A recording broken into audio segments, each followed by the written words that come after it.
Thanks for stopping by Burst of Flavors. Let's make some curry chicken. First, we'll need one whole chicken. We'll wash this chicken with vinegar and lemon juice. Here's our ingredients. You're going to need 6 to 8 whole allspice berries. You're going to need some curry powder. I've got some garlic, scallion, and allspice seasoning. There's my vinegar and lemon that I'm going to use to wash my chicken. I've got fresh ginger root, 1 large onion, 4 garlic cloves, fresh thyme sprigs, and that was some chopped scallion. Let's season our chicken. I'm going to use the allspice seasoning. If you don't have this allspice seasoning, you can use onion powder and garlic powder. Next, let's add our 4 cloves of chopped garlic, 1 large onion. Then I'm going to add about 8 to 10 whole berries. Add our scallion that I've chopped up. That was about 3 scallions. And just rub all of these seasons in vigorously. We want to make sure we get all of these flavors in the chicken.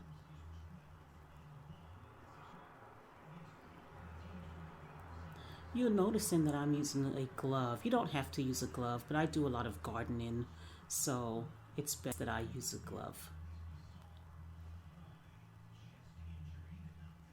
Once we've rubbed all of this in, we're going to go ahead and add our ginger root.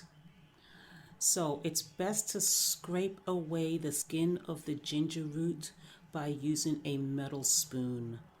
The skin will separate easily when using a metal spoon. And using a spoon instead of a knife or a vegetable peeler leaves more of the ginger root for grating. We want all of that ginger in there. And so when we're done, we're going to grate the ginger directly into the bowl with the chicken and all of the seasoning.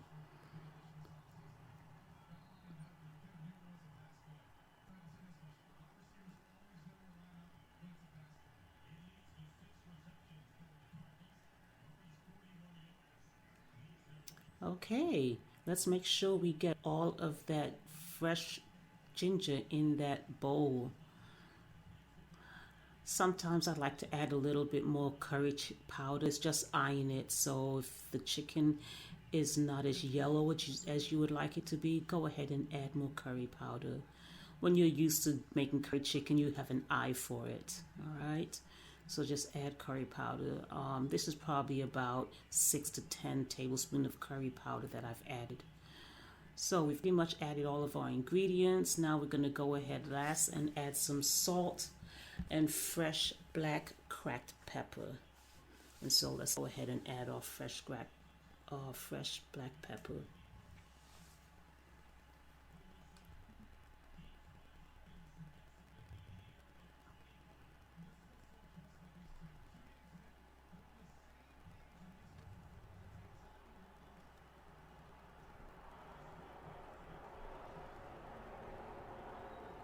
So here we're adding our black pepper, and next we're going to also add some kosher salt.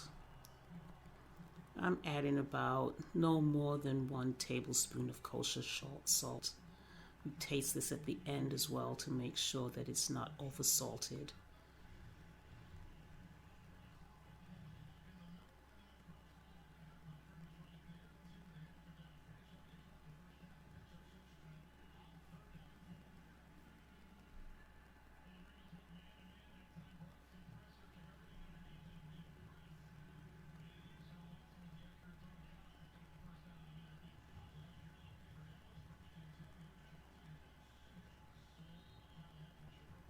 Okay, now that we've added our salt and pepper, we're going to rub this one last time. And let's make sure that all of our seasonings has been incorporated.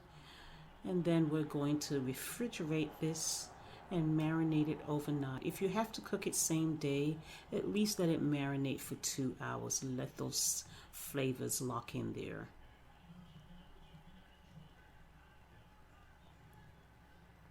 Next, let's move on to our carrots and our potatoes. Go ahead and peel 3 carrots, and we're also going to peel 2 large potatoes. We're going to add these vegetables in at the end of the cooking process. So those russet potatoes and the starch from the potato is going to make our gravy nice and thick and give it a good consistency. So go ahead and chop your carrots, just chop them into round discs, and you're also going to chop up the potatoes as well. So let's go ahead and do that, and I'll meet you back here when that's all done.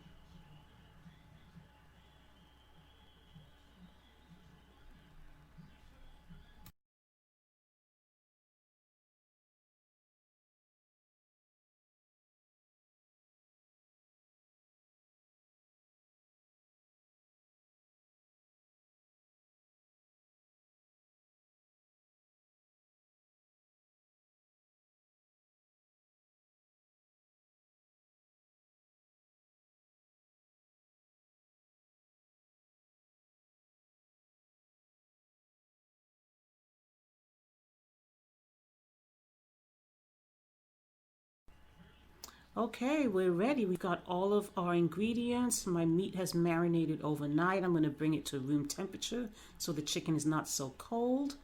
And let's go ahead and heat our oil in our pan. By the way, you're looking at my Scotch bonnet pepper sauce. I didn't have any fresh Scotch bonnet peppers, so I'm using the pepper sauce. So let's go ahead and separate our seasoning and our flavors from the chicken. So just take all of the seasoning off, keep it in the pan, and put the chicken on a paper plate. We want to sear the chicken, so we don't want the seasonings to burn. That's why we separate them. So let's heat the pot, a nice deep Dutch pot. Let's heat the oil, and when the oil is hot, we're going to sear the chicken. We're just going to sear this chicken so that we're locking in the flavors, all right? And you're probably going to want to do this in batches. So this is my first batch of me searing the chicken. So once this chicken has seared on one side, I am going to turn it over. So you want a nice golden brown, all right? So let's wait for that to be golden brown before we turn it. So this is a golden brown that you're looking for. And once you're done with this first batch, we're going to remove it from the pan and simply set it aside. You can put it in the pot with the vegetables. That's not a problem. Here's my second set. Now that this second set is done, let's return everything back to the pot. The first batch of brown chicken as well as all of the seasonings. Get all those seasonings in there. Don't leave anything behind. You want some flavors in your curry chicken. And let me go and grab some chicken stock. I'm simply going to use a chicken stock to deglaze the pan so that I make sure all of my seasoning is going to be in my curry chicken. So that's all we're doing. You don't need too much chicken stock because the chicken is going to produce a lot of water. All right, make sure you get everything in there. All right, all right, all right. Curry chicken in the making.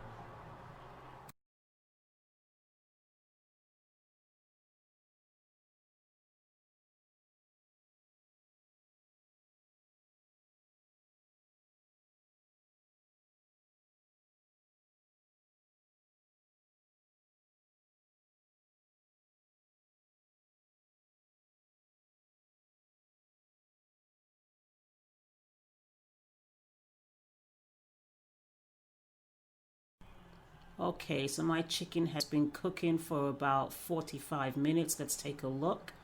And this is what you want to see. Nice consistency. Scrape up all of those wonderful juices at the bottom there, all those burnt pieces. That's where your flavor's coming from. And next we're going to add in the carrots and the potatoes. You don't want all of that water, so let me take off some of this water. Okay, now let's go ahead and add our potato and our carrots. This is going to cook down for about another 20 minutes. And then the starch from the potato is going to make the gravy nice and thick. Not completely thick, but a good consistency. That's what you want, a nice consistency in your gravy. So meet me back here after another 20 minutes.